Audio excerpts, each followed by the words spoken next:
Now, I really want to drive home the point that this is my own inner realization, and this does not affect my relationship or how I judge or define this other person. This other person, for all intent and purposes that I can see in their daily actions, are positive and life affirming. However, I also see within myself that they are an illusion, that they're just covering up a tremendous amount of fear that has a natural, spontaneous result within them of being very, very controlling. And it frightens me to see that, because I then reassess my own behavior and I go, well, my gosh, I could possibly fool myself. It's so common. I see it all the time. That why would I think I'm any different than that? And what particularly concerns me is that this individual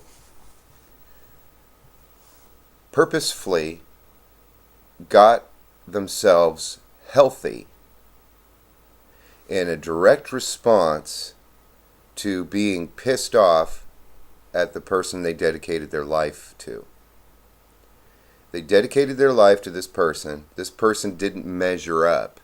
And they decided, well, watch me get my shit together.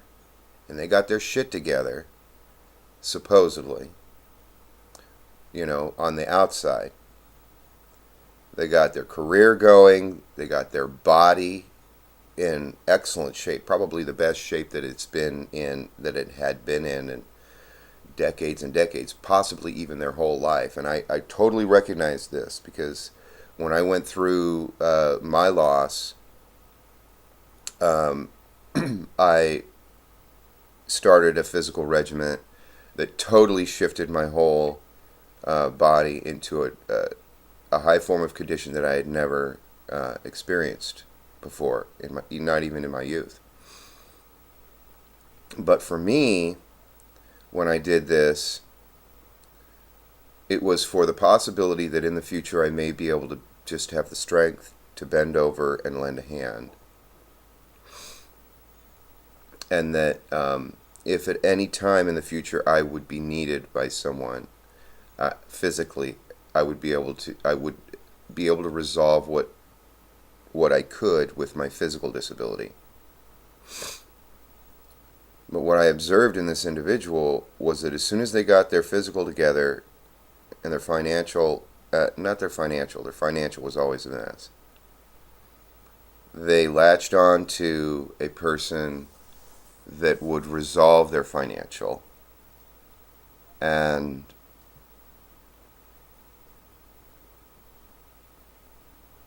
they embarked upon a loving relationship.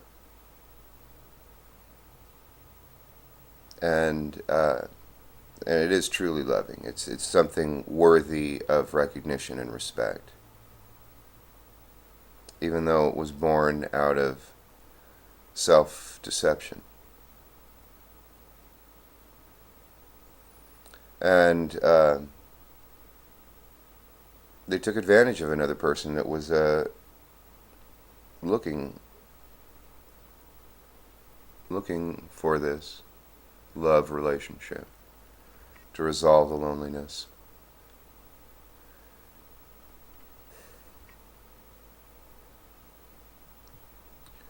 So many levels to this, because from what I've studied about codependent relationships and addiction and family dynamics, it's all very clear to me.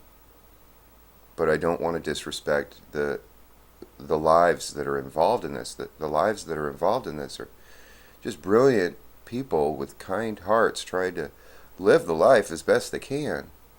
However, I'm observing all of this stuff too, and coming to terms with this requires that I don't take it too seriously, but I don't get so lackadaisical that I don't take it seriously enough. It's just very incredible to see how I need to be not over desiring to build myself up and under desiring that, or trying to dissolve myself completely.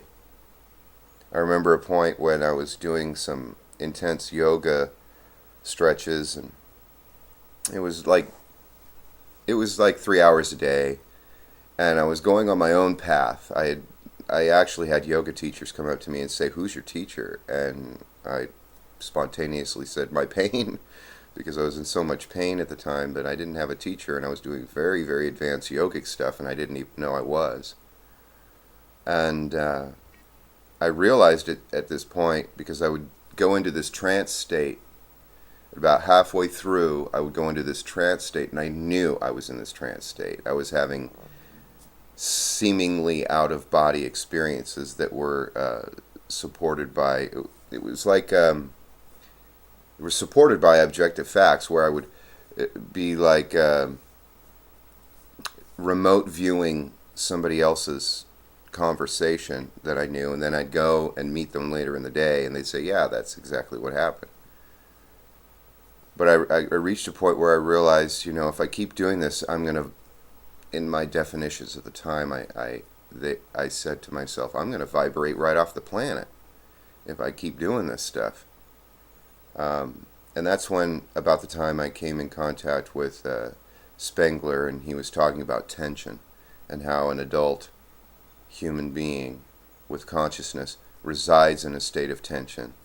And it made very much sense that the yogic way is Eastern, and it's not life affirming of staying in the tension here, but leaving the world altogether and all its tensions.